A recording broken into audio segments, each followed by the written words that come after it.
Are you ready to lose those love handles? Do you work hard to stay in shape and eat healthy, yet you can't get rid of stubborn fat? Now there's a clinically proven way to help you look slimmer without surgery or downtime. It's called Sculpture. Sculpture's innovative procedure destroys fat in just 25 minutes with visible results as quickly as 6 weeks. Sculpture sounds amazing, right? Check it out for yourself by clicking on the banner or go to goodbyefat.com.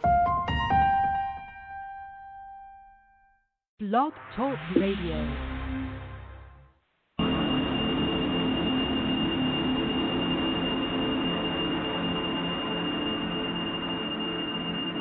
My friends, I lied to you.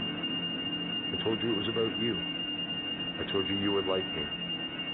And I lied to you. I told you I understand, but I don't. You have a chance for life. You have a prayer for a cure. To embrace the virus and cure it. To win the war with it. To greet the dark mistress. You're nothing like me.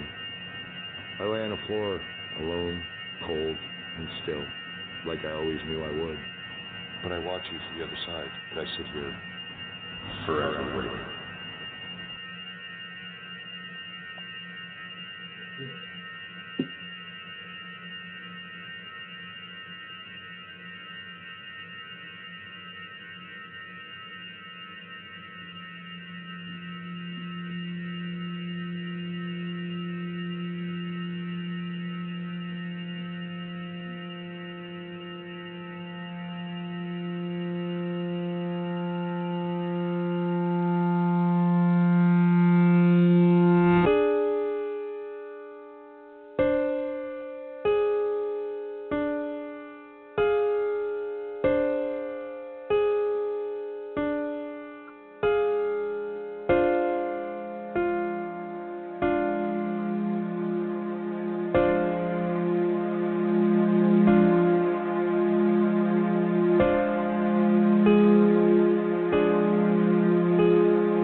Howdy.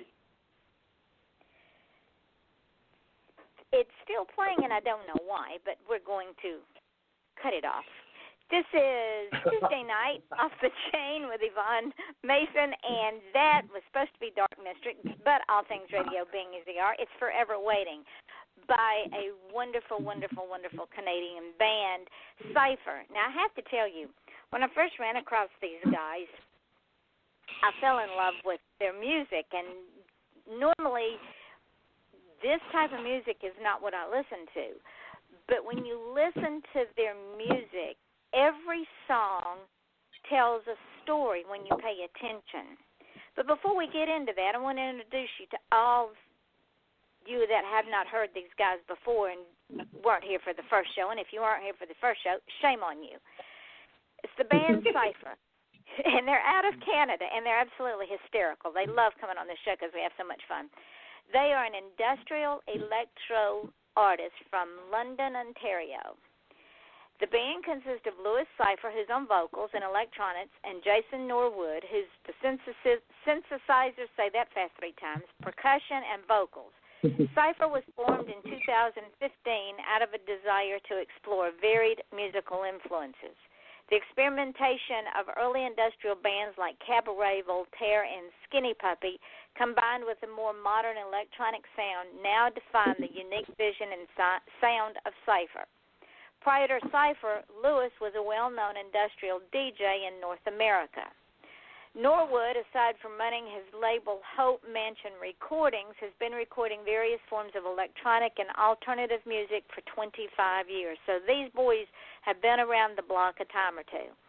The pair originally met around the turn of the century while Louis was a DJ in London.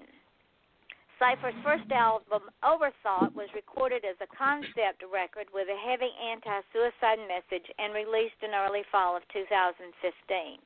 2016 saw the band release their follow-up, Subversion, while on tour in eastern Canada.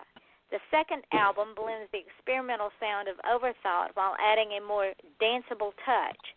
Both albums were released through Hope Mansion Recordings. And ladies and gentlemen, I am going to tell you, these guys are phenomenal.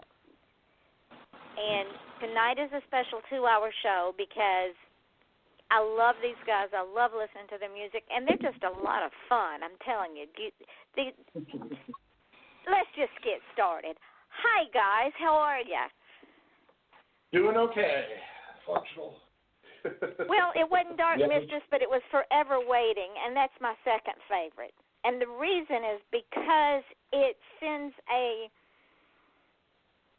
beautiful message if people stop and pay attention. I think we talked about this one before where I see someone sitting on the edge of a precipice hearing all of these negative thoughts in their head thinking, am I going to take that step over, or I'm going to put on my big girl or boy panties and say I don't really care what other people think.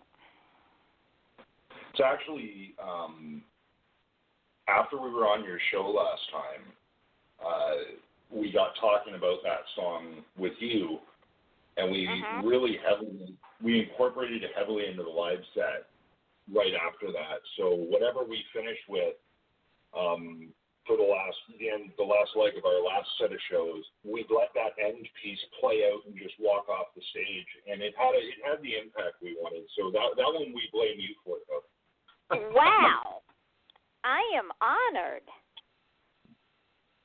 and humble.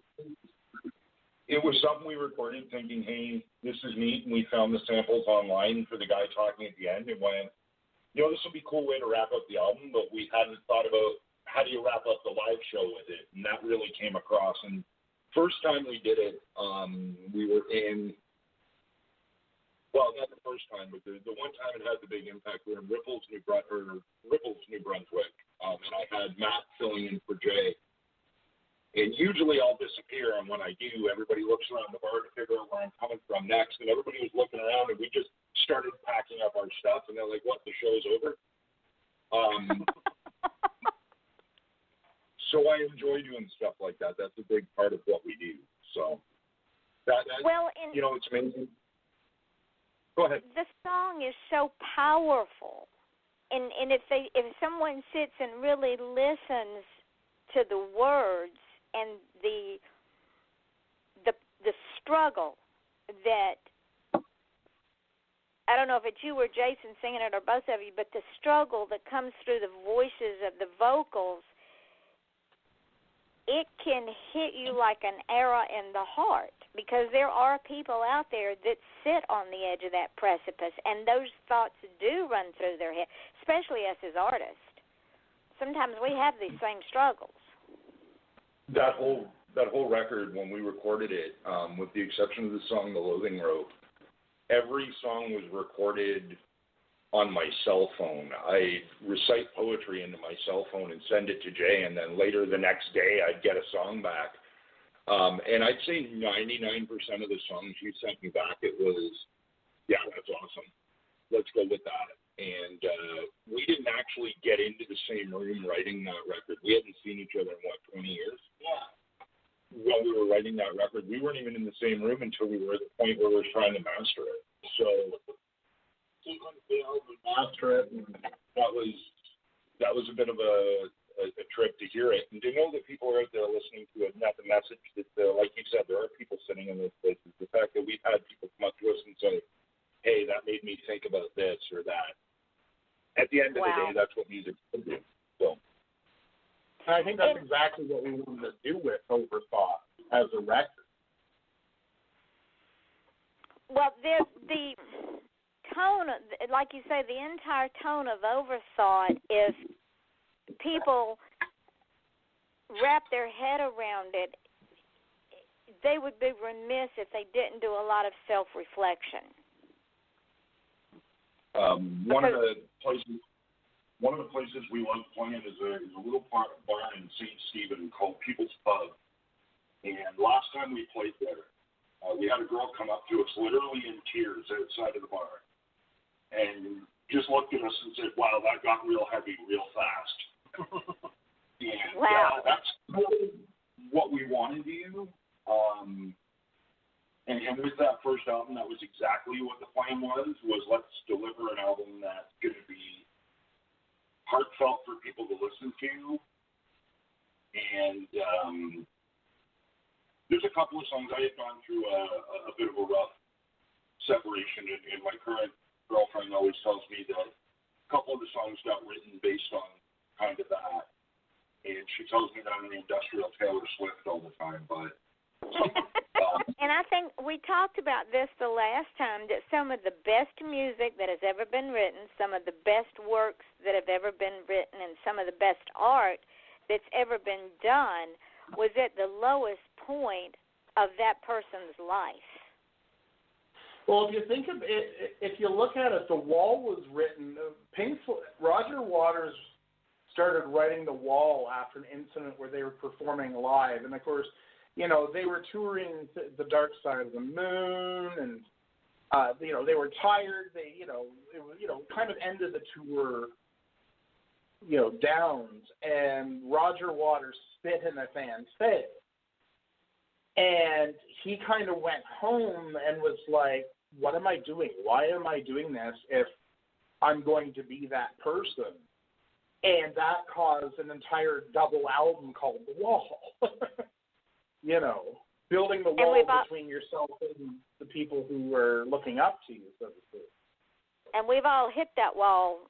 And anyone that says, I've never hit a wall, well, you're lying to yourself, because all of us are human, and we've all hit that wall at one time or another.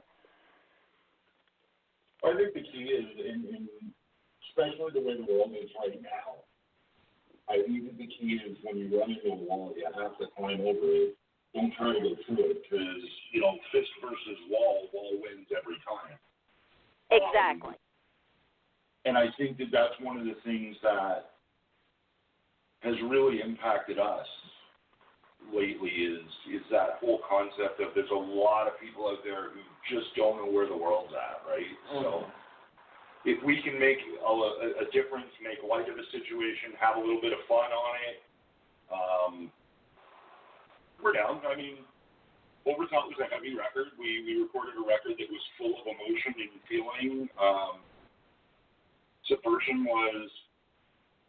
it still had that heavy message, but not quite as serious and in your face. And the stuff we've played off the Real Politic record, which is coming out in August, it's a little more tongue-in-cheek. We've kind of taken a bit of a turn, so that'll be fun.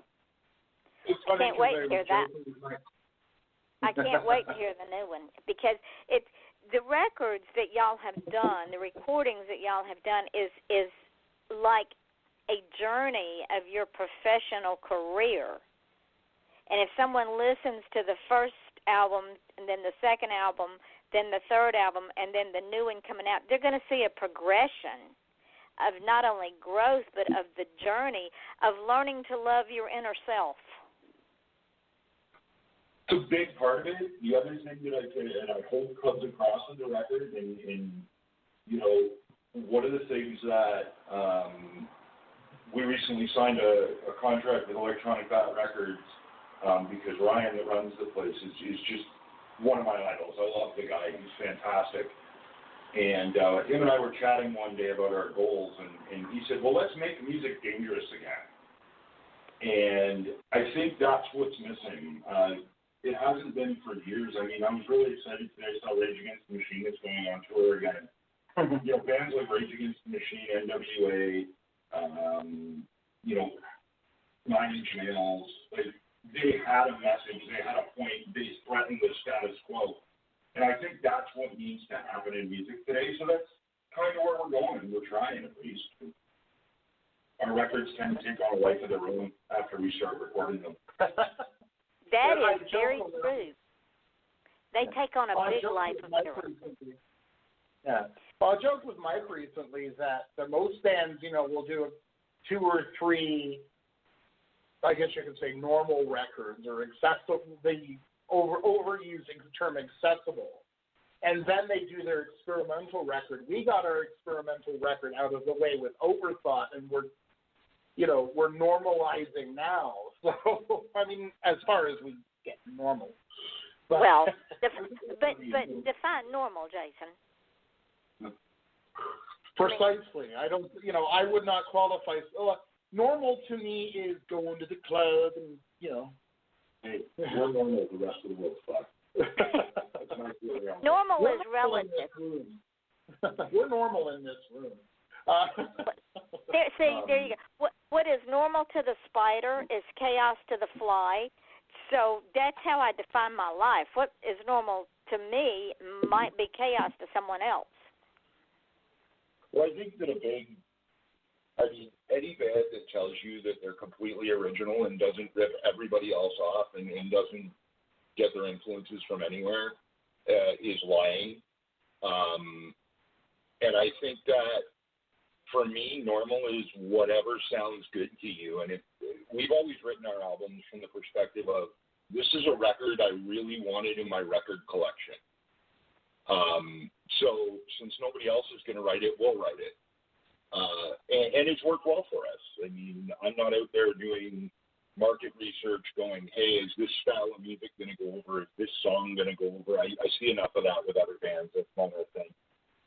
I run a record label with the idea that I don't want to sit there and go, how many units did this band sell?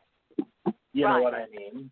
I can't, you know, I've never thought like that. I just like interesting music.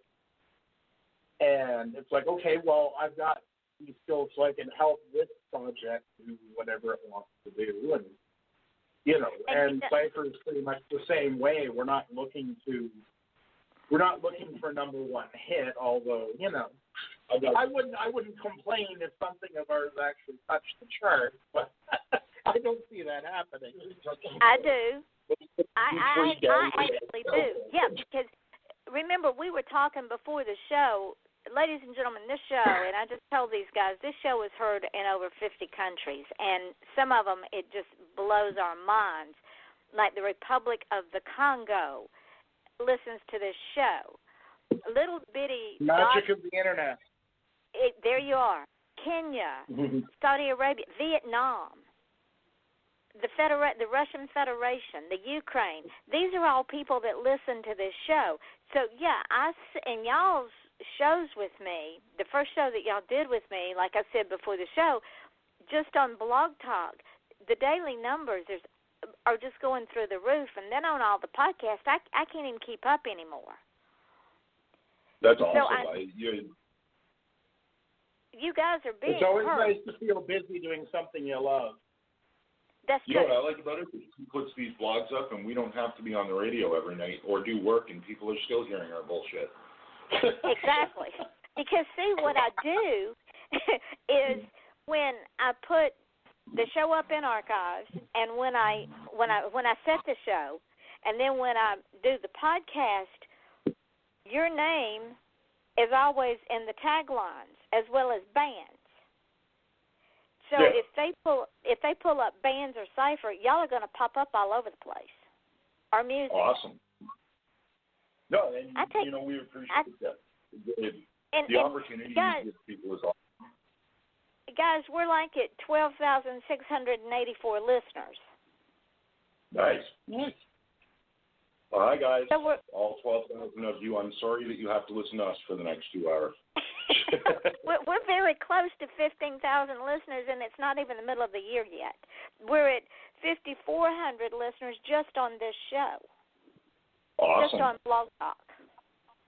That's great. No, and it's fantastic to, when you get people that are willing to get onto a show like this and say, hey, it's something different every night. What are they going to talk about tonight? And I think it's great. And if I could say anything to those people, it's, very simply, it's okay. The rest of the world's afraid to.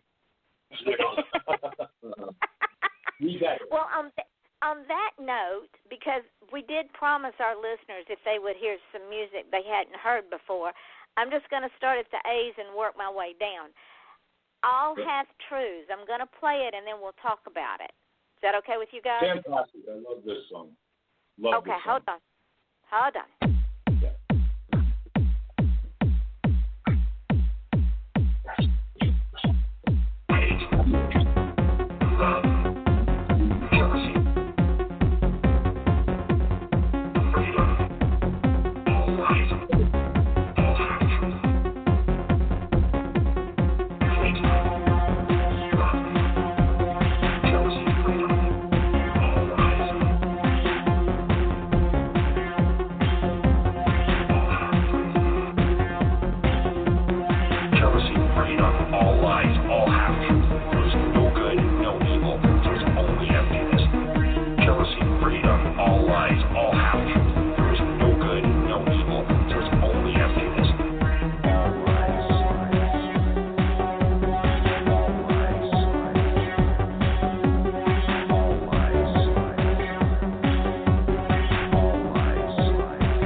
I love that song. You and about 5,000 other people that ask for it live every time we play. Well, it not only has wonderful vocals, but you can't help but tap your foot, or if you're able, get up and dance when that song plays, because it is so full of, the rhythm is so full of life and energy. That song is the reason this band exists, if I remember correctly. I think it was the first thing I ever sent Jay, and he sent me that back, and I said, this is going to work. I remember I was sitting, maybe partaking in a little bit of marijuana, and, okay, a lot of marijuana, and he sent me that, and I was just sitting there, and I had it on repeat on my phone going, oh, my God, what have I done? And when we played our, the problem is because of the various, we always refer to ourselves as the band that mental health issues built.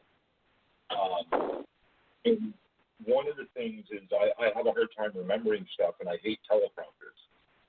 So when we play live, I don't use a teleprompter, and I kind of try to remember it. I make it up as I go, and poor Jay has to try to figure out where the hell I am in the song.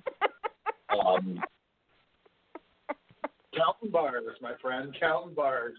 But if you listen to we did an EP called the Hand Grenade EP, which is available on Bandcamp, and there's a live version of that song. I can't remember where we recorded it. I think that one was in Sudbury. I don't remember now. It was either in Sudbury or Smiling Buddha in Toronto. It was one of the two.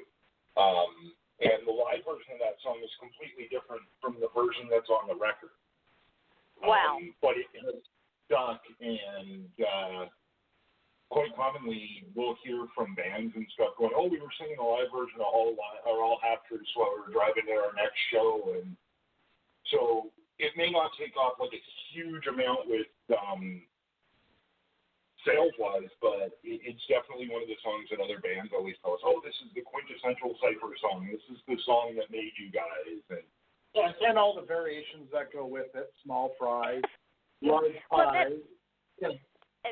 That is the tone of a true artist, is all the variations, because it's like you cannot make two pieces of artwork exactly the same. You can't write two books exactly the same. So how do people expect you to do a piece of music exactly the same every time? It's impossible, especially, like you say, if you don't read teleprompters and you've got all the other songs dancing around your head, it is impossible to remember the lyrics. Well, it would be perfectly fine if Mike had an iPad stuck to his microphone stand, and I had one button to push and just that made the music happen. You could do the same thing every time, but I've never been a big fan of going to a live show to hear exactly the same music that I can sit at home and listen to on my stereo. Exactly. Carbon copy performances were never my thing. So, we kind of have our own cue system so that if Mike goes off on a tangent, I know to wait for a particular phrase, and then I'll kick the chorus in or something like that. But, that's something you develop as you keep playing live, too. And I think, the songs are narrowing down a little bit the more we play them. But, again, we don't want to, we don't really want to put All Half Truth exactly as it is on the record into a live show, because then you're just chopping wood every live show. Exactly. And the same thing. And it becomes a habit. We had another artist that gracefully did some lighting for us when we opened for our brother's Scrape in Toronto. And after the show, we were talking online, and he said, wow, man, you guys are just value-packed because you're funny and this and that. And I said, yeah, I can't remember none of the words, so I just make them up as I go.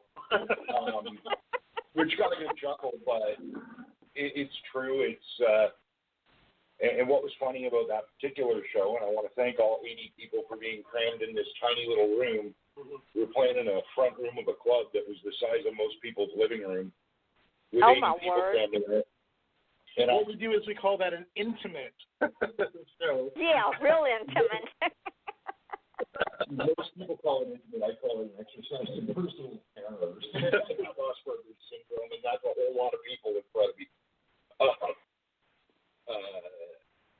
It was funny because in the middle of that show, someone kind of just whispered to me as I walked by them. They're like, "Wow, you look like a caged tiger." Because all I wanted to do was get out of that room, and it was a 30 minutes of, oh my God, can we get through this as fast as humanly possible? I don't even remember the show. It was you did get out of the room for a little bit. You took the wireless mic into the hip hop show going on in the main room and started yelling. Well, see, if I'd have been in there, y'all would have seen me. Y'all would have thought I was having a epileptic seizure or something, because I don't handle crowds real well anyway. And when you cram 80 people into a 12 by 12 room, and I'm only 4'11", I would be out of my mind. Y'all would think that I was singing along and I would really be screaming for help. My wife's 4'10", so she has the same thing going to really packed clubs and stuff like that. Mhm. You know, it amplifies the claustrophobia because you can't see over anybody. Right, and if somebody yells fire, guess who's going to get trampled? Not the tall people. Nope, I'll make it out. I'm good. It'll be us. I might have issues, but it's always you don't piss people off.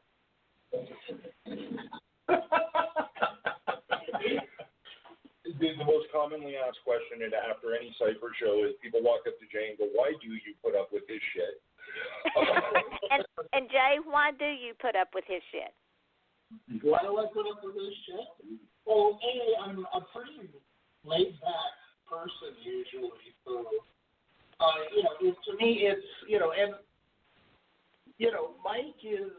Mike and I have a similar sense of humor, so we tend to bond on stuff like that too. You know what I mean? So. And he's an absolute genius. I'm just a quieter, slightly fatter version of Mike. I would say. Slightly fatter? Like 3 of me. And you have to remember, he is an absolute genius too. So we're in the presence of a genius. Absolutely, nothing we do would be possible without him. And it's funny because everybody looks at me afterwards and goes, "Oh, wow, you're here. You did such a great job." And I'm like, "Don't talk to me. Talk to the guy that made that happen, because all I did was yell at you." But see, y'all are a perfect.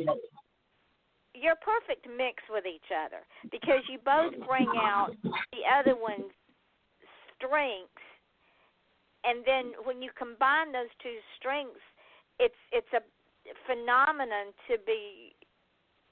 not to be messed with. I can't see another industrial electro band doing what you two do. I don't think there are many. One of my favorite descriptions of us is Baz Luhrmann meets Velvet Acid Christ, which probably means a whole lot of nothing to people that don't really know industrial music, because Velvet Acid Christ is a little more obscure. But he uses a lot of comedy, and then I like to do the spoken lyrics a little more than the singing stuff, mostly because I am the first person to tell you I can't sing. And we try to use poetry and stuff to do it, so it's fun. I mean, if it stops being fun, that's the day we stop doing it. There you go. You don't make music because you want to get rich, because in today's market, you're not. I mean, Mike and I get along pretty well. I mean, we've had our ups and downs like any pair of good friends would, you know. Absolutely. But I mean, when we're recording, there's no egos. I'm not, I'll play something. It's like I'm not really grooving on that.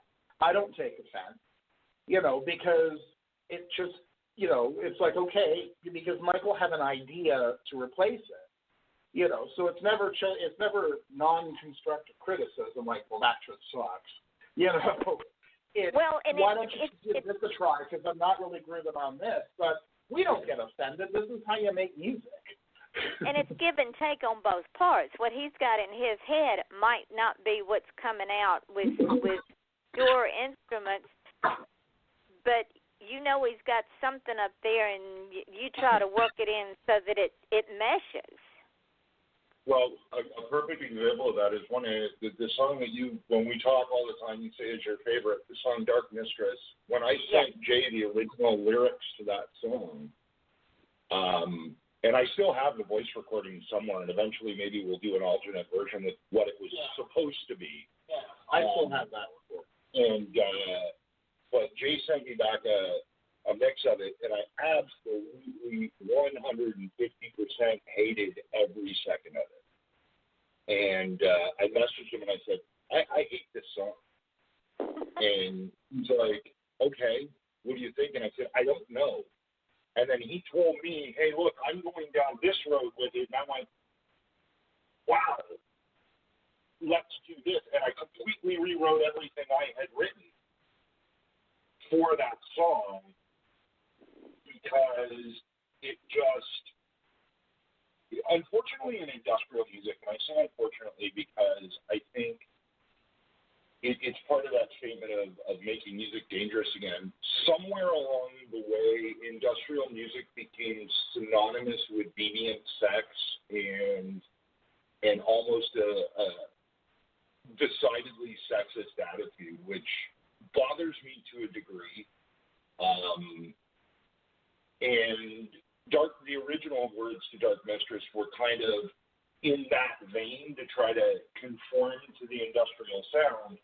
But then when Jay sent me back what he did for it, that's when I went, wait a minute, this makes more sense. Let's play this song so people will know what we're talking about. Hold on, and I'll put it on. That sounds good.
And that, ladies and gentlemen, is Dark Mistress.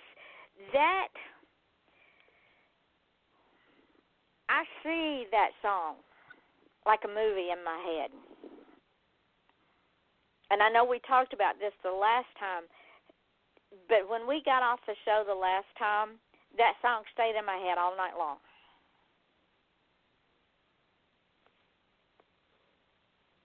You guys there? Oh, there you are. Oh, I'm here. We're here. Basically, when Mike sent me the original lyric, right? I'm like, I was we had just kind of figured out where we were going with the concept. And the album is very much in two halves, the outward anger that turns inward.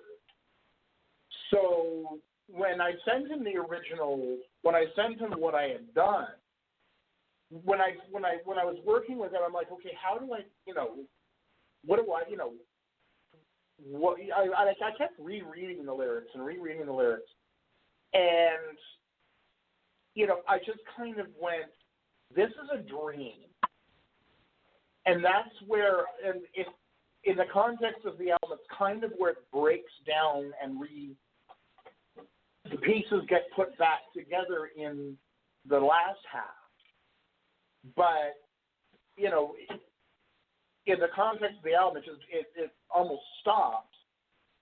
You get Dark Mistress, which is very kind of ethereal. Yeah, I was basically going in my head from the idea of a dream. If I was having a dream where these things were happening, because it wasn't a long song, but I don't think it needed to be a long song. It became the beginning of the breakdown, so to speak, and I tried to kind of be a little bit more abstract with it than other stuff that we'd recorded up to that point. So. Well, and I think we talked about it the last time. I see her in the dream. She's taunting this guy, and she's trying to drag him into her nightmare, and he's fighting her. And at the very end, where the lyrics go, "It's only a dream, it's only a dream," he's trying to convince himself it's only a dream, but he still wants to go over there and let her draw him in. Yeah. I think the core to it, and what I've always seen with that song, and I'm very open about my feelings on that song. I think of all the pieces of music we've ever recorded, that's probably my least favorite song that we've done. Not because I don't love the song in the context of the album, but at one point we tried to do it live, and it was an awkward moment in my life. I think that it was funny. We were in a room full of women, and we were trying to follow a set list, and I think it's the only time we've ever actually tried to stick to a set list. And that song was in there, and it was just a bad scenario to play it live.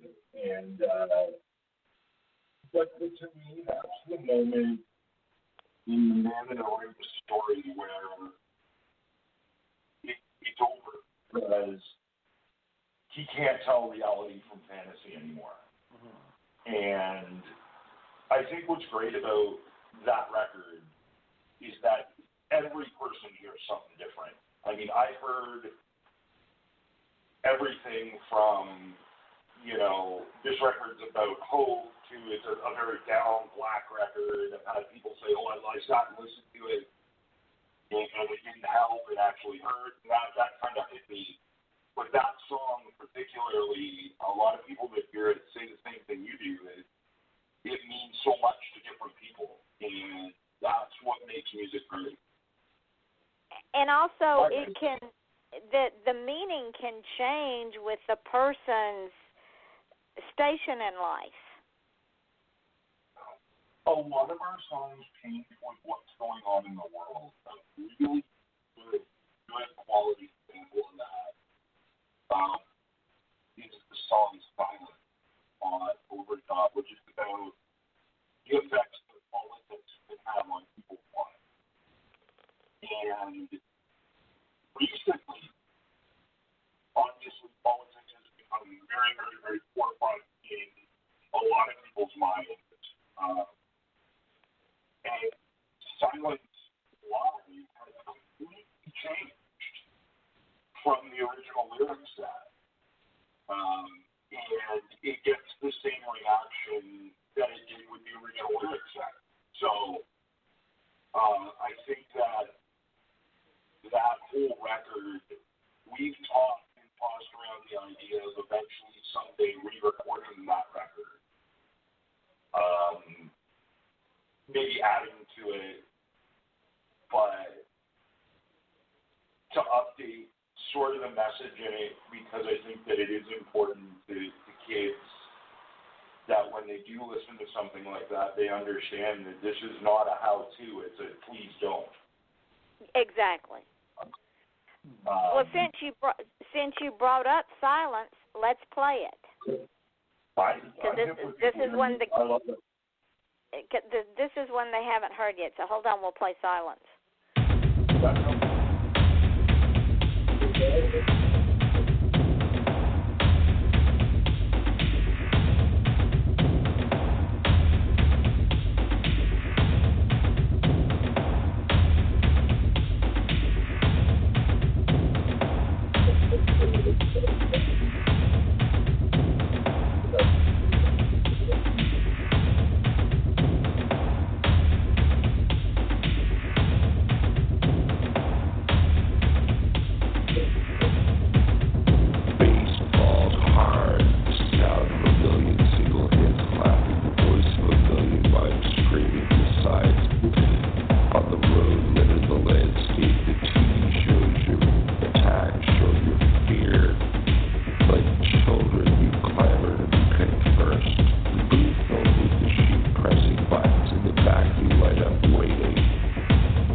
Ordering of troops and protection from unreasonable search and seizure. But who decides what's reasonable? Who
amazing.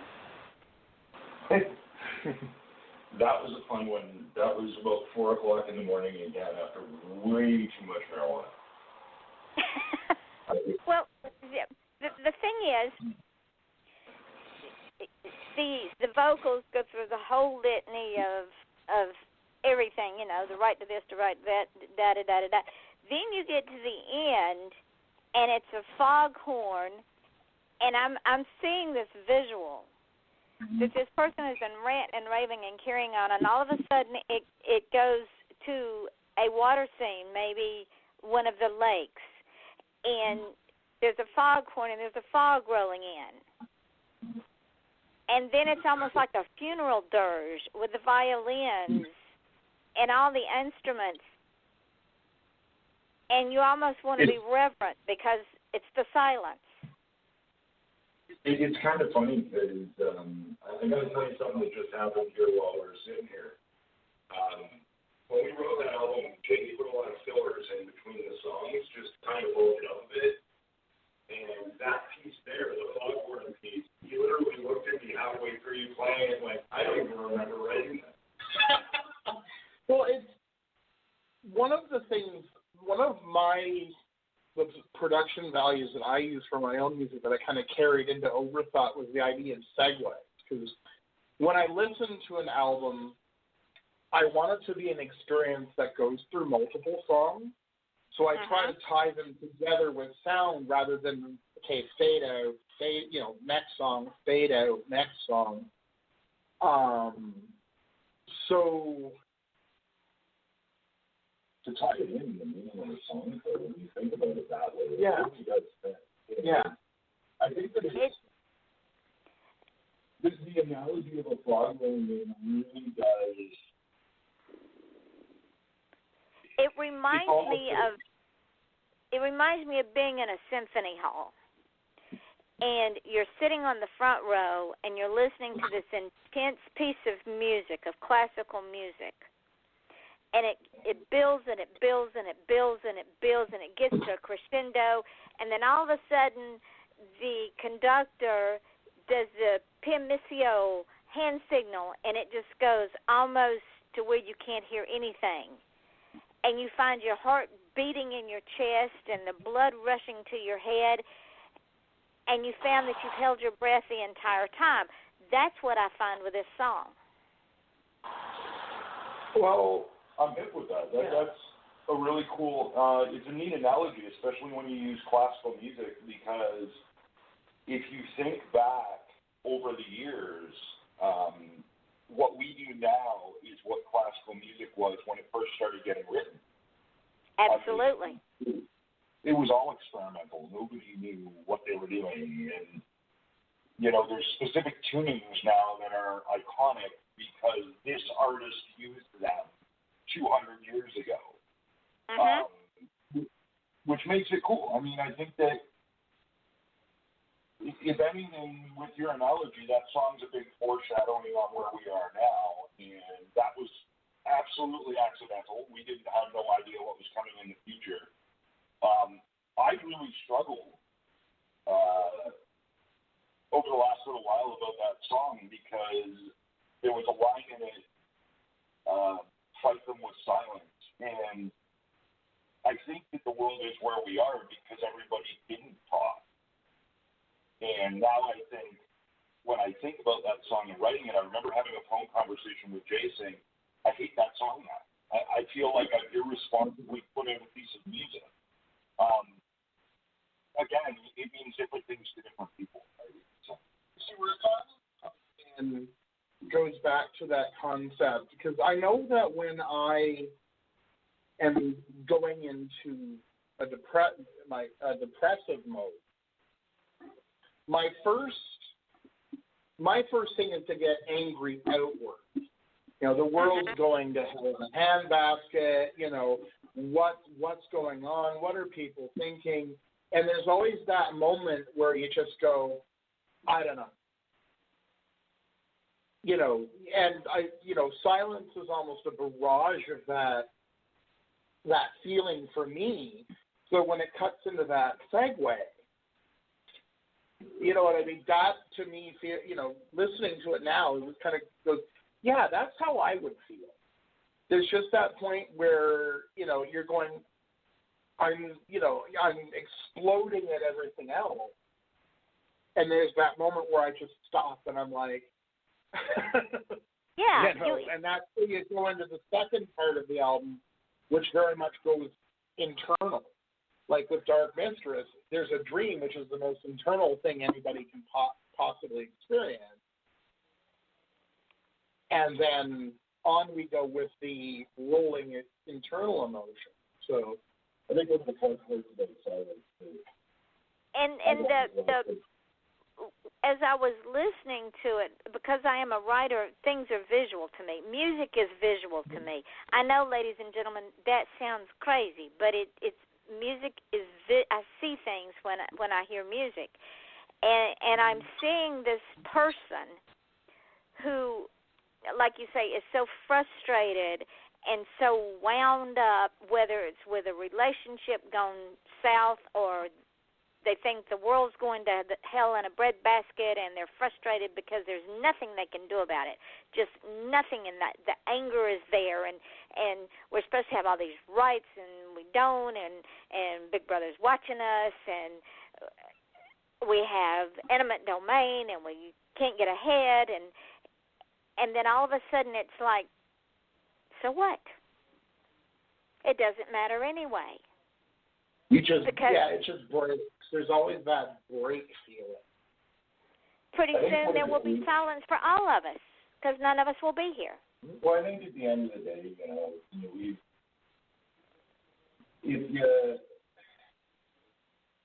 there's no right or wrong answer anymore. That's really the tough part. And to me, a lot of people, when the most recent election series I did, brought up the term that, we're living George Orwell's 1984. It's 1984 all over again. Big Brother, Big Brother. Man, I've been watching it, and it's not 1984. They got the right author. They got the wrong book. Because I think it's more Animal Farm. I mean, I keep hearing, in my head, all animals are equal, but some animals are more equal than others. Yep, and I read that book and got sick. That's one of the. Unfortunately, that's what I see as someone who. I mean, I've got some pretty strong opinions, and they come out on music on a regular basis. But silence to me, and when we do it live, it's a little bit different, and it's gone from an internal struggle song to literally calling out the powers that be and saying, okay, you guys want to make all these promises, you got to keep them, or we're going to hold you accountable. Exactly. And at the risk of getting too heavy about it, I think that's what everybody needs to do. To the 5,000 or whatever people that are listening tonight, hold these people accountable. We put them in office, whether we voted for them or you didn't vote for them, it really doesn't matter. At the end of the day, the number of people that voted for them were enough to put them in an office, but they're accountable to all the people, not just the people that voted for them. And that's what people forget about. So I think that, to me, is where that song is gone. It's funny because I went all Code 000 during the U.S. election. It's my side project, and I put out a single that had an impossibly long name that I'd have to look up on the internet to tell you. But basically, the whole thing was out of frustration because you go on social media and everybody's a hardliner now. And the left always got on the right about being old-fashioned and too traditional and all this kind of stuff. But the left started using almost guerrilla tactics in the same way to attack people who have a more conservative mindset. And I'm like, I'm not a conservative by any stretch, but I would rather debate than sit there and go, well, you're an ass because you believe this. And I agree. There's too many people who don't debate that think that their way is the only way we'll get out of the current problem, and won't hear an argument against it. My philosophy is always to change my mind. Debate, talk about it. And nobody was debating. Everybody was pointing fingers. And I'm like, what the hell's the point of having a democratic election? A lot of this stuff is going to come out on the next record. But, I mean, to me, the most fundamental thing is being able to debate people. And if there's no debate, then there's no point. In a way, like, I'm not saying don't go out and vote, because that's how the engine works. But Well, the sad part that I found during this entire election year was if someone didn't have logic and reason to back up their platform or even a decent opinion, that's when they resorted to name-calling. Now, I'll debate, discuss, and have discourse with anybody, and I'm open to listening. But when someone starts name-calling and throwing out words that have absolutely no bearing on the discussion, I say, look, either your vocabulary is very limited, your intellect is extremely limited, or you just really don't care to research your platform before you start spewing rhetoric. There's a wonderful video that I absolutely love watching, and I watch it at least once, maybe twice a day, depending on how bad a mood I'm in. And there's a wonderful political figure, and I call him wonderful very tongue-in-cheekly, just because he provides me with hours of enjoyment in the States, a guy named Richard Spencer. And he's about as close to a Nazi as you're going to get. And there's a wonderful video of him just getting punched in the face. And as much as I don't necessarily promote violence, some people only understand it. And a lot of people flash that video around as this is what you should do. So on the upcoming record, just to give a little foreshadowing, there's a song written about that video. That's called Punch It Up. That we've played live a couple times. And when we played it live in its entirety once, we actually made a crowd chant Punch a Nazi for, a minute and a half of the show before we even had the song written. But one of the things about it is that it's written very tongue-in-cheek and very humor-filled. And I hope that people understand that. And I think that one of the things that when you're talking about discourse and logical reasoning and things like that, you have very few choices. And when you're having discourse with people, there's some people that don't understand words. They just don't get it. You can't sway them. One of the things one of the reasons why I'm very, very proud to call you amongst our friends, Son, is that even though politically we have some different viewpoints, anytime we've ever had any discourse on it over Facebook or whatever media we talk about it, it's not aggressive, it's not rude, it's not confrontational. It's, this is my opinion, these are your opinions. We can agree to disagree, but at least we can listen to both sides of that argument before we do that. Yeah. And I mean, I remember I was working beside a guy who was Jehovah's Witness. I didn't even see the accent. And he was, most people think of Jehovah's Witnesses as people who bug you at your front. This guy was a little more open-minded, and he talked about it. And, I don't think I'll ever convert to being a Jehovah's Witness, but, it was interesting to hear him talk. Another guy I worked with was a Muslim, and he actually lent me a copy of the Quran, not because I'm going to convert to Islam, but because if you're going to talk about something, and I mean, this is a huge issue in Canada and the States, if you're going to look at somebody's religion, cracking open their holy book might be an idea. And, you know, it's kind of funny because one of the first things I got out of the Quran as I dipped into it was, I'm just God's messenger. Please don't put me on a cross. You know, in a very simplistic way. You know, but, you know, like you said, if you're going to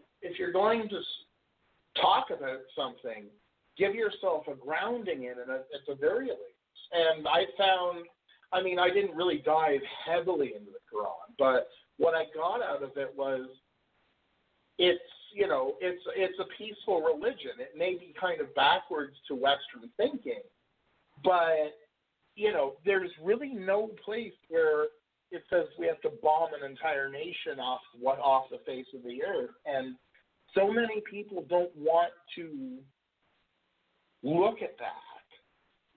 Well, and so, you know, when you know, like you said, research it before you talk about it, and you can have discourse. But if you get your news from your news feed on Facebook, you're going to become very opinionated very quickly, and that's where discourse stops. Well, I have a saying, and I learned it at the feet of my mother, and the saying is, better to be thought a fool than to open your mouth and prove it.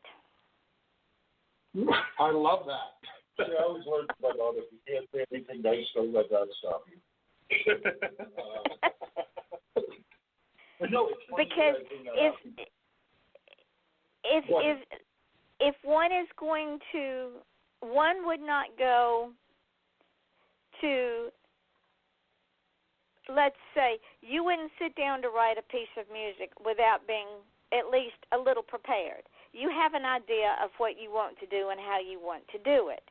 You would not sit down and have a debate with another person without at least being a little bit prepared of their position as well as your own. No, and it's interesting because, first off, this is the first conversation that's ever segued as well as it is, which is really cool. It's not totally random. Well, that's what we do here. But I think one of the things that,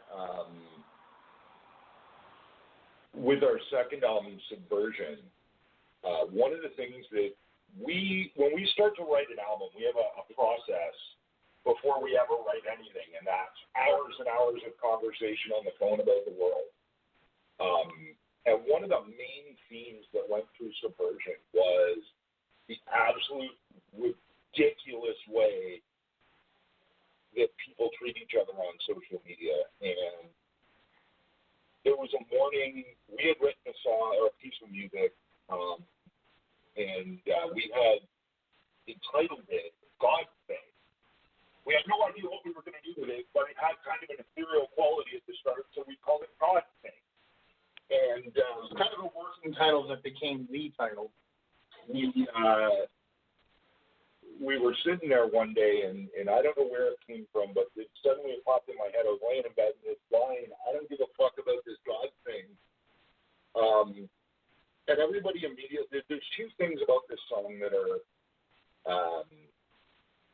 certain inalienable truths. One, people will inevitably get it wrong and think that it's an anti-religion song. And two, hell hath no fury like a Christian fundamentalist scorn. I've gotten into a few angry debates on Facebook over this song. But it's not about anti-religion. It's a song about, I was looking at Facebook one day, and it was a picture of Jesus, and it says, let's see how many likes Jesus can get. I'm thinking to myself, what Jesus gives a shit? You know, Jesus doesn't care if you push like on Facebook, you know.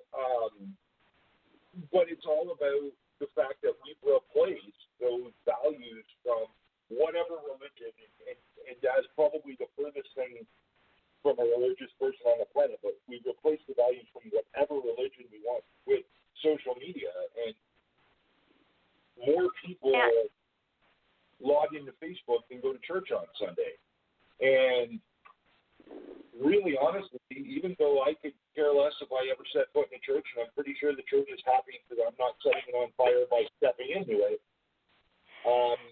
That bothers me that people are getting such levels of misinformation, and there are people that I read on a regular basis, I'm tired of being put down because of my religious beliefs. You know, what you believe is what you believe. It's not what I believe, but I don't care.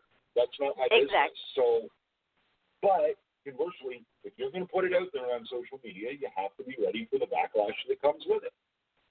Now, ladies and gentlemen, you're not going to believe, I did not talk to these guys before the show except for about 5 minutes. So as those of y'all that have followed this show from the inception know that this show is not scripted. I have notes, but this show is not scripted. And these guys are right. This conversation keeps segueing into songs that I have down to play tonight, as in God Thing.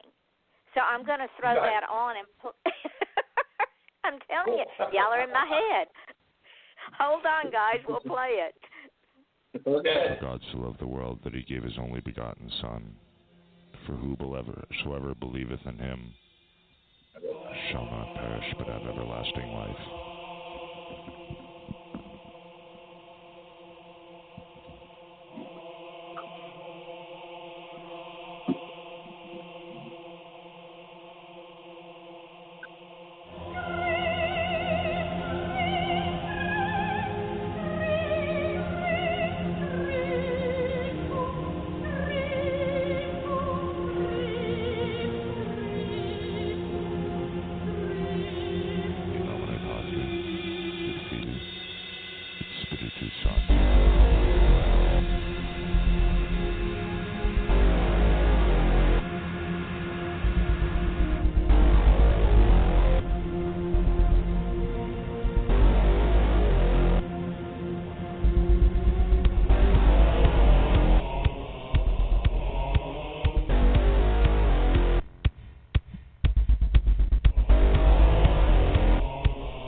Wow. So weird.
That song to me is very interesting on two levels.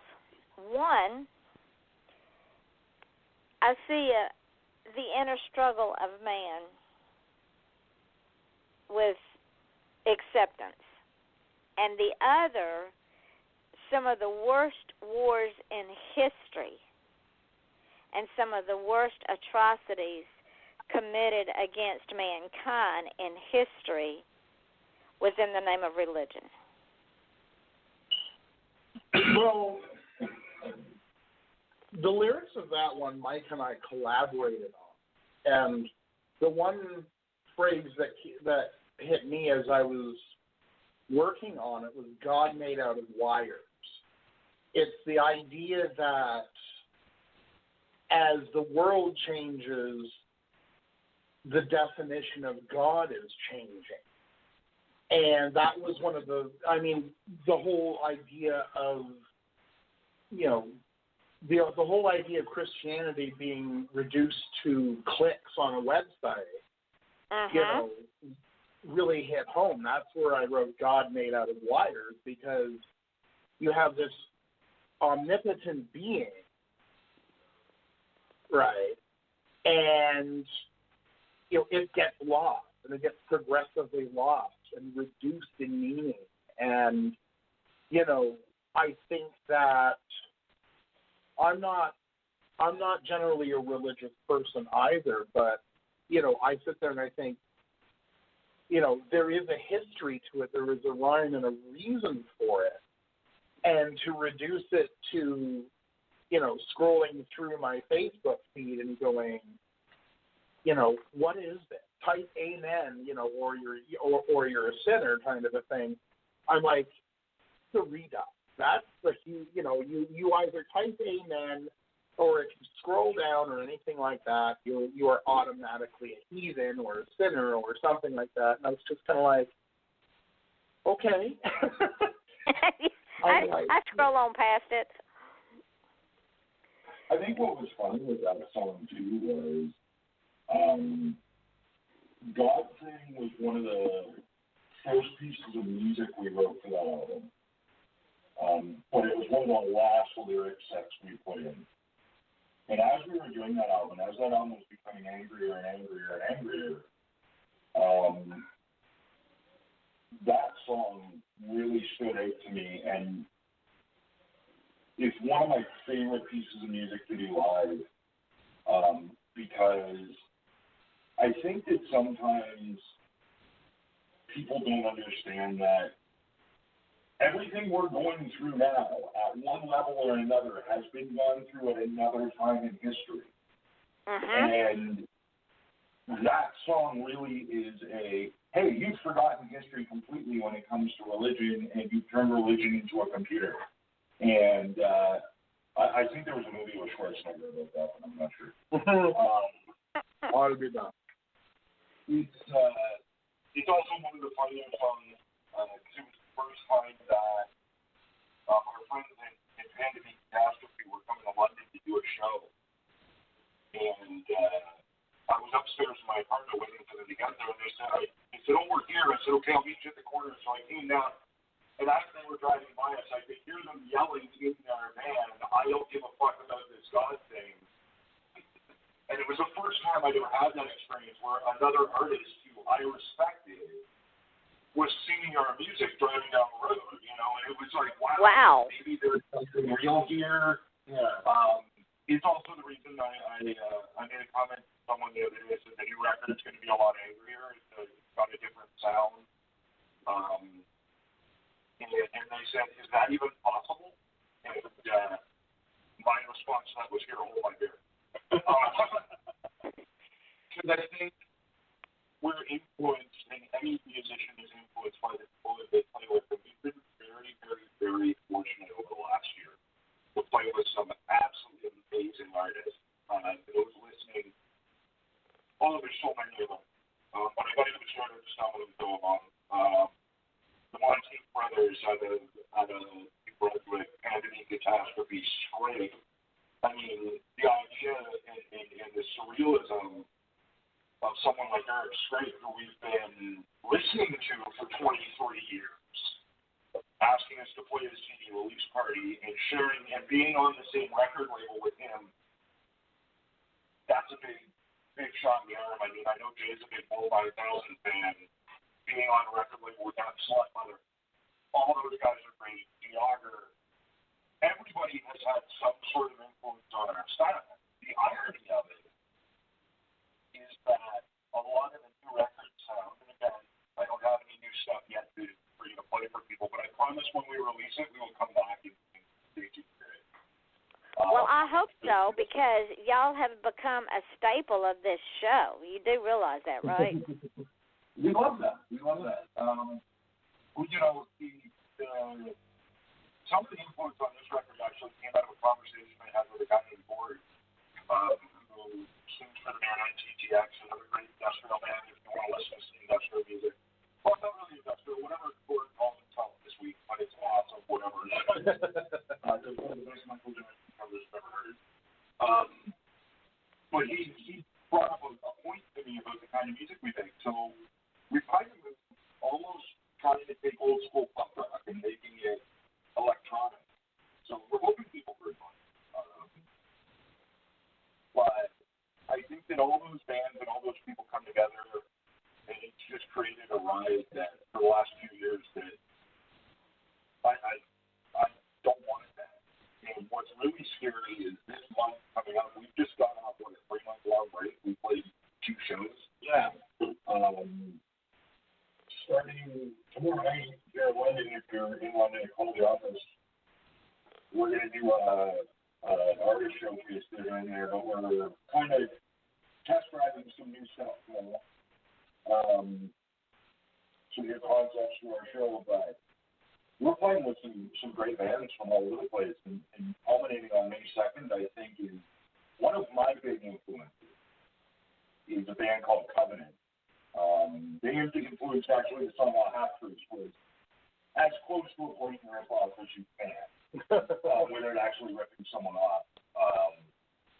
On a Cabaret track called Joining the Chant, and we had the opportunity to open for Daniel Meyer with his new project Rendered in Toronto at Nocturne. And I'd be lying if I didn't say I was a little nervous about it. We're just a couple old guys that want to have fun. And to be playing with in front of someone who you idolize and who has a DJ who it was just it's almost surreal to me. Another group we're playing with, which is more heavy bass style music, but a band called the Born Resort out of Denmark. We're opening a couple of shows for them on their tour, and that's intimidating. When you start to think that a year ago we were begging for shows, I put out an email 3 weeks ago saying, "Hey, we're booking again," and all of a sudden we've got a full month of shows. Yeah, tell me about it. Ladies and gentlemen, these guys were supposed to be on the show tomorrow night, but they got contacted me and said, "Yvonne, can we change nights because we kind of got a gig on Wednesday night?" And because normally I don't do a show on Monday and Tuesday, but because it's Cypher, I could not say no because I love you guys, and I was not going to make you wait until August. We really appreciate that, for sure. And one of the big things that I will mention about tomorrow night for the people here in London, the next, I think, 8 or 9 shows are really wrapping up the promotion shows for Subversion. So the content for tomorrow night will probably be one of the last times some of the songs are going to be heard live in London. And it's the only show we have in London this year that I'm aware of. I mean, wow. We're in talks for some other stuff, but we're so busy elsewhere that it's becoming harder and harder to play at home. We spend a lot of time driving. But that's not a bad problem to have. I mean, think about this time last year, y'all were just bursting on the scene, and now you're all over the map. And there's so many amazing people that are part of this. Everybody looks at Jana and goes, "Oh, you guys are Cypher." Well, as much as I've always loved that idea, I mean, we've had some great people. Matt, that was with us last time we were on the show, did some great work filling in. Our friends at Rosner Management, our management company, I mean, they have just been absolutely outstanding for us. Constantly pushing us for harder and further. Ryan Clark, who owns Electronic Bat Records, I mean, his belief in us at a time where we were debating, hey, do we just want to work on solo stuff or try a different project? Along comes Ryan and says, no, let's do more. That level of belief in us has really taken us. And of course, our families who put up with, oh my God, so much.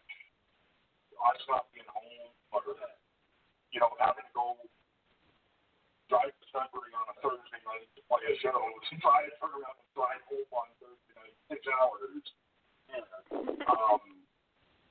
These people that are behind this are amazing. If it wasn't for the outpouring of the people that understand what we're trying to do, I don't think we'd still be doing it. I'll tell you a funny story about my younger son, Tyler. I was, usually while we're loading out to go play a show, I'm a bit frazzled. I'm trying to make sure I've got every cord and every piece of equipment and all that kind of stuff. And so we get to the show. It was in Toronto. And we'd had some technical issues in the previous show. And wherever I am, I call the boys and, wish them good night and all that kind of stuff. And Tyler's like, is everything okay, Dad? I'm like, yeah, we just sound checked everything. Well, I just don't want bad things to happen like what happened the last time. And I'm like, okay, my kids get it. It was heart melting. It was funny. Yeah, Tyler is the unofficial third member of Cypher. I mean, he's been on every record we've done. Yes, because my recording studio is in the front room of my house. So inevitably, family and music mix. And it was the beginning of the Loathing Road off of Overthought, where Tyler's like, I want to record something. So we adjusted the mic stand down to his level, and and you're sitting there thinking, there's always a little bit of, we'll record it, but we probably won't wind up using it. Right. Just makes sense. Yeah.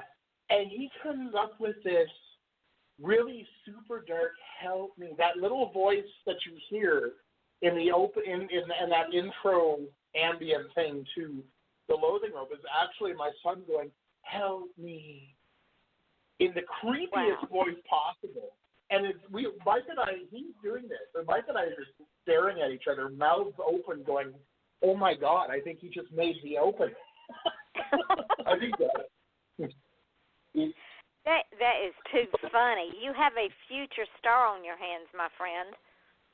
One of the things we don't do, and you can hear it, especially at the start of God thing, it's very prevalent, is if I flub a line when we're recording a song, we don't re-record it, unless it just sounds terrible, but it adds that little bit of humanity to it, that, you know what, this isn't pretty polished, we don't go through it, make it all pretty before we mix it down or anything else.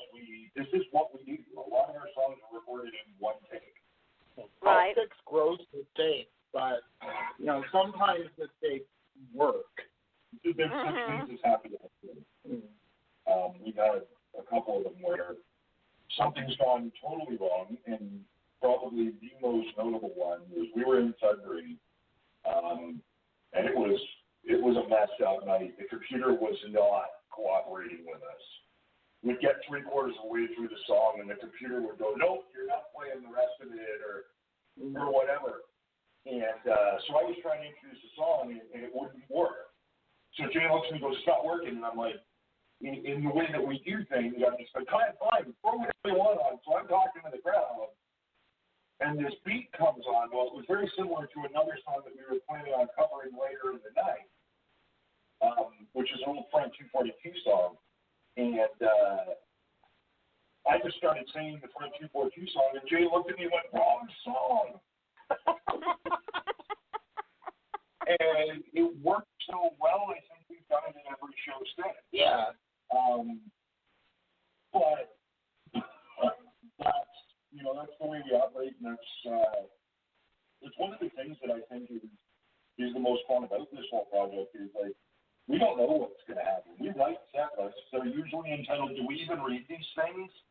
Because I don't follow them. I can't remember them, and I can't be bothered to go and look at a piece of paper on stage to figure it out. So, well, and that's what it's a song a certain way, and okay, this is what we're going this direction tonight.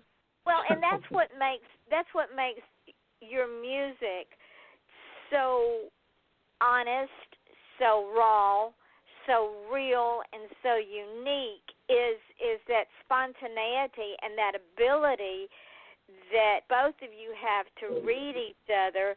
And when one of you goes off on a path, the other one just watches for a second and goes, "Oh, so this is where we're going," and just picks up and goes with them. You don't miss a beat. Controlled chaos. There you go. And speaking of controlled chaos, I want to play "Breathe" because this song is interesting within itself. I catch myself on days I'm stressed out going, "Breathe, Yvonne, just breathe." So I want to play this one, then I want y'all to talk about it for a minute before we run out of time. absolutely.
Okay, now what is the inspiration behind that one? Because my visual of that is seeing someone that's decided to go into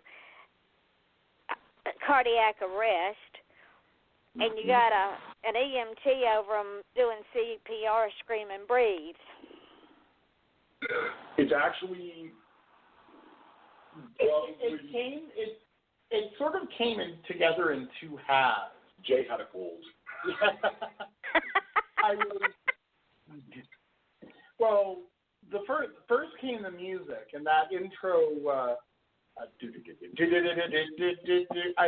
I've always got music going in my head in one form or fashion. I just came up with, I was laying on the couch from all places, and I just started thinking, and I had written a few lines. I was at the corner of Oxford and Richmond in London, which is a fairly busy intersection with people, cars, and all that kind of stuff. And I had this cold. And if you think about, I was literally standing there, and I was watching cars drive by and people walk by, some of them fairly close. And it dawned on me that you ever get that cold where you don't know where the hell it came from? Started kind of echoing in my head. I am that person right now, because I wasn't wearing a scarf or anything like that. And the whole idea of being kind of almost like a patient zero feeling, which is ridiculous when you think about a cold. But, I wrote, I think we borrowed 2 lines from the 8 that I kind of whipped into my phone out of that sensation of kind of, standing there inhaling and exhaling. And that's where the beginning of that song came from. The point of it came as we developed it. That's literally where it started from. It's me standing on a downtown corner with a goddamn cold. There are lines that come up that were like, hey, this is really cool. Let's write a song around it. And when Jay called me and said, or he sent me a text message, and it was just, I breathe in air, I breathe out disease. I'm like, oh my God, I love this. It's funny because with Subversion, we tried to go a completely different direction promotionally, to make it, all the videos, with the exception of one, were a static image with the song. And Breathe, when we started playing it live, people were getting into it and they liked it. And then we played in London, and it was our 1-year anniversary show. We played with some amazing bands, Dioxide Angel, Down the Void, and Diager. And I gotta bring that band back. They owe me a show. When you see the boys, tell them I'll be contacting them because they owe me a show. We will. And what was interesting about it was Jay played that keyboard line, that dun dun dun dun dun dun dun dun, and it's the biggest pop I think we've ever heard from a crowd. And then we played the Scrape CD release party, and again, completely accidentally this time, because somehow our cues got missed. Jay started playing Breathe instead of something else, and everybody started to pop, and I'm like, oh, you guys know this one. So it's rapidly become that staple song in our set. I think it's probably one of my favorite pieces of music we've done. Now, Factory Fast Records is putting out a compilation disc, and for the life of me, I can't remember the name of it. But we've got another song that's going to be on that compilation disc coming out this year, and the song's called Dreaming of Sin. And that song was originally Breathe. And Jay liked the lyrics so much, when we did Breathe, he actually did Breathe Part 2, which is a song called Dreaming of Sin. So we're excited for that to come out, because it's a song that so far has been completely buried on a B-side of one of the various EPs. Well, it was funny because I was just digging through my phone and I found the file that had the original 8 lines. And I was working on a track at the time, and I just started to work. I basically played it like I never used those lyrics before, which 6 of the lines I hadn't. So it became a completely different song based on that reaction. And, it wound up being an EP track, but, it seems to have gotten some teeth recently. So I might, we're talking about maybe combining the two live or kind of bringing it out more to the forefront as we go. But, you know what I just found? What? I found one of the new tracks that we could possibly play for these nice people. What do you think, Yvonne? You want to debut something off the new record? Yes, absolutely, because we got about 6 minutes left, so play it. Well, it's 3 minutes and 29 seconds, and hopefully you guys can hear it. Yeah, absolutely. Let's see what happens. All right, so we'll make this go, and...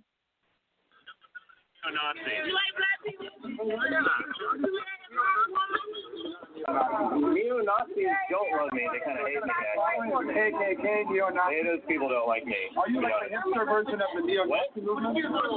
It's, it's become kind of a symbol.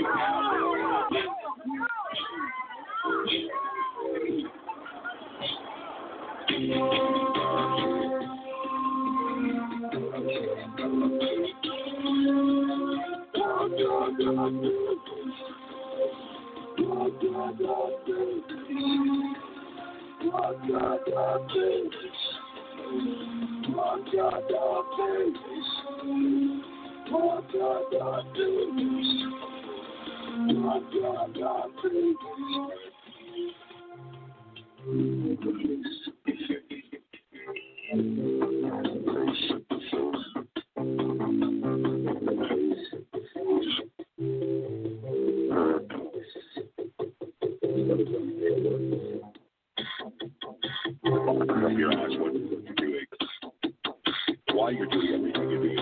You got to ask yourself, what do you feel better?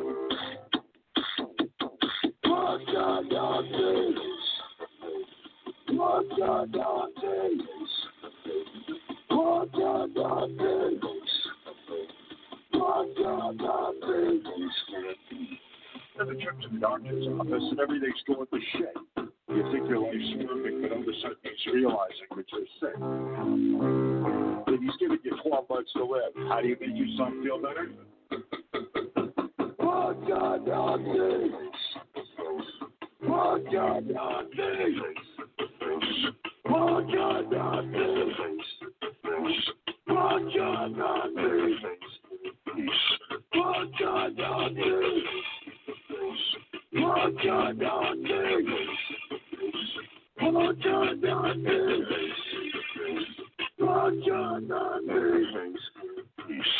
You're on your way home from work.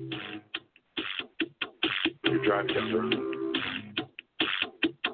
You're thinking everything's so great. I've got an accident today. I've done this and did that. You walk in, you find your old lady with another guy. What's he look like? He's covered in tattoos and little crosses and weird fucking lines on him. So what do? There's only one solution.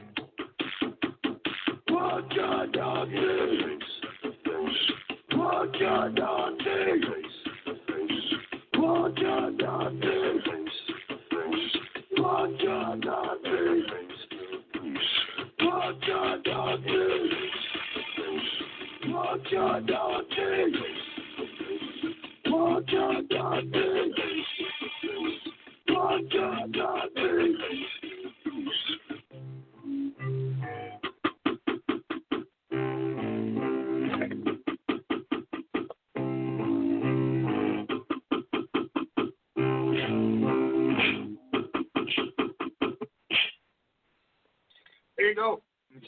I love it. I don't. It's the phone remix. It's the lo-fi version. You know. That is amazing. That's kind of where we're going sound-wise, too, so people get an idea. I think one of the things I'm most excited about, like, there's that one, and we're also covering a Kraftwerk song on the new album, which is going to be pretty cool. Yeah. We're really enjoying this, so it'll be fun. We're hoping that people come see us anywhere we are. More friends, the better. And speaking of coming to see, you've got a gig. Where'd they do my paperwork? You've got a gig on Wednesday, April the 5th, which is tomorrow. You've got one May the 2nd. And then you've got one June 27th, June 22nd through June 25th. No, not that last one. No, our schedule right now, hold on, I'll flip the book. Okay. Just so everybody knows where we're at. April 5th, we're at Call the Office here in London, which is going to be our one and only London show probably for a while. April 22nd, we're in Peterborough, Ontario, opening for the amazing guys in Foreign Resort. We'll be in Oshawa the next night. April 27th, we're in Sudbury. May 2nd in Nocturne. And then for all our American listeners, we can't get over the border for various reasons. Might have something to do with all my marijuana smoking. But May 12th, we're going to be in Niagara Falls, right on the other side of the border from Buffalo. So if you want to drive over the border, we're going to be there as part of the Indie Rock Showcase, which is cool. And then right now, as far as the Rise Up tour goes, our show for the Rise Up tour, we're playing at the Hollywood Star Room in Ripples, New Brunswick, which you've never been to the Hollywood Star Room. Come out and see us because it's an amazing place. It's one of our favorite places in the world to play. And then May 26th at the Smiling Buddha in Toronto. And then June, for the most part, we're off because that's when my kids are here from California. So we take that month off so I can enjoy some time with them. But busy this month, and the more people we see, especially again, May 2nd, Daniel Meyer, Rendered's first North American show for Daniel Meyer and Connor Perez. It's going to be awesome. Just off the chart. So we're off the chain. Off the chain. You're off the chain. That's right. Now, you know after this show hits that you're really going to get busy after that because that's kind of what happened the last time. We're hoping so. We're okay with being busy. One of the things we just kind of a last note on releases for any of your listeners that follow Patreon, which is another Music Access social media site where they can pledge $1 or whatever else per month to get exclusive music. We're going to be setting up our Patreon. It'll be ready to go probably by Friday of this week. And there's going to be exclusive Cypher content on there that's the only place you can get it. So wow. That's going to be something cool. We'll make sure we make a big deal about it when it comes out. But thanks so much for having us again, Yvonne. We love being here. Yeah. Well, we really had a good time talking to you. You're a staple on the show, and you guys are coming back when you release your new album so we can play, because there were 11 songs we didn't even get to tonight. Do you know what? How about this? We'll come back, and we will literally go through the new album with a fine-tuned phone with you, and we'll let people hear whatever they want off it. That sounds like a plan. And it'll be fun. So I'll get with you after the show, and we'll figure out when that is and figure out how to make it happen. Hey, what I'd love to do at some point is actually maybe next time we're on, we'll do an actual, similar to what we did with Punch and Nazi, but instead of playing a song over a computer that we've already recorded, we'll actually play a song live on your show. Yeah. So that plan on that. Yeah, absolutely. We'll do that. So, ladies and gentlemen, you heard it live here with these two guys. You want to tune in. You want to tune in for the next show, and we'll blast it everywhere because they're going to grace us and honor us with a live song, not something they've pre-recorded. I'm telling you, if you're in the Canada area, go see these guys, support them. If you're in the States, and because they can't get to the States, buy their music, because they have paid their dues in so many ways. They have earned their stripes, and they deserve to be recognized, appreciated, and pimped on every corner of every street on both continents. Well, we're also, anybody that, feel free to drop us a message on Facebook to the people listening to chat. We love talking with people that listen to our music. So, yeah, anything like that, man, we're totally in. Yeah, on Facebook, they're listed under Cypher. They're listed under Jason Norwood. And who am I leaving? How else? Find me on Michael Lee. The whole Louis Cyphier thing is a great way for me to get into a character when we do a live show, because I'm more of a method person, but I don't hide who I am by any stretch. So. And if you can't find them, hook up with me, and I'll point you in the right direction. But, guys, thank you so much. Y'all don't know how much I appreciate spending 2 hours of your time with me on this show. It makes me feel good. We look forward to it every time we're on. I'll tell you, messaging you the other day to see if we could switch around the dates was not an easy thing for us to do, because we're like, but we promised Yvonne will be there, but we have a chance to play at the club. Well, and it worked. It worked, and because it was y'all, and because I appreciate y'all so much, and I'm so honored. It was easier to do a night than it was to try to push it off till August, to try to cram a 2-hour show into a 1-hour show, because y'all deserve the 2 hours. I'm going to tell you, you deserve the 2 hours more. You deserve 3 hours. Very much. So, ladies and gentlemen, tomorrow night I'm off. Thursday night will be a 2-hour show with musician and songwriter Sarah McAdams on the 8 to 9 o'clock hour, and from 9 to 10, author Dana Davis. You don't want to miss the show. You also want to go and find Cypher. You want to find their music. You want to play their music, and you want to support them. Now, as I end every show, this entire world is made up of dreamers. I'm a dreamer, Cypher's dreamers. Everything that we do is because of dreamers. We went to the moon because of dreamers. We have music because of dreamers. We have the written word because of dreamers. We have electronics because of dreamers. So if your child is a dreamer, support them. Don't say they can't. If you're do it.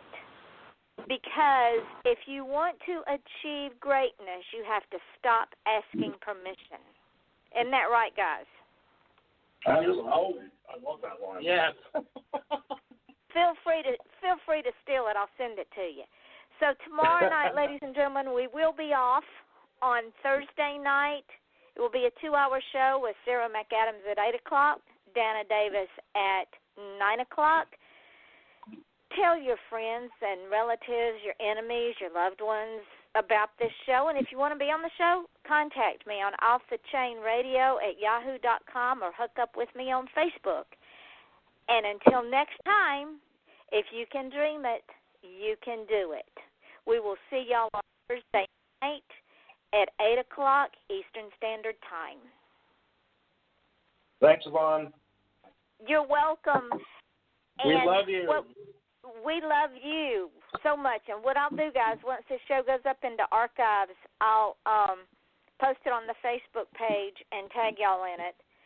And then tomorrow I'll put it up in the podcast and also tag y'all, put it up on Facebook and tag y'all in it. And then we'll get together and see when I can get y'all back on. We'll figure that out, and then we'll, like I said, we'll do a live there when we can come back on. So that'll be exciting. I can't wait. Live on my show. You guys are great. Thank you, Eddie. We'll talk later. Soon. All right. Bye-bye. Bye-bye.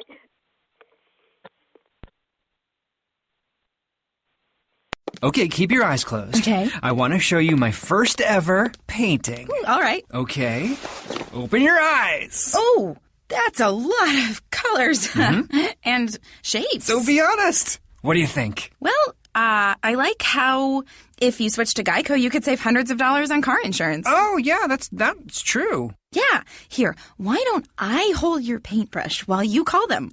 Geico, because saving 15% or more on car insurance is always a great answer. Are you ready to lose those love handles? Do you work hard to stay in shape and eat healthy, yet you can't get rid of stubborn fat? Now there's a clinically proven way to help you look slimmer without surgery or downtime. It's called Sculpture. Sculpture's innovative procedure destroys fat in just 25 minutes with visible results as quickly as 6 weeks. Sculpture sounds amazing, right? Check it out for yourself by clicking on the banner or go to goodbyefat.com.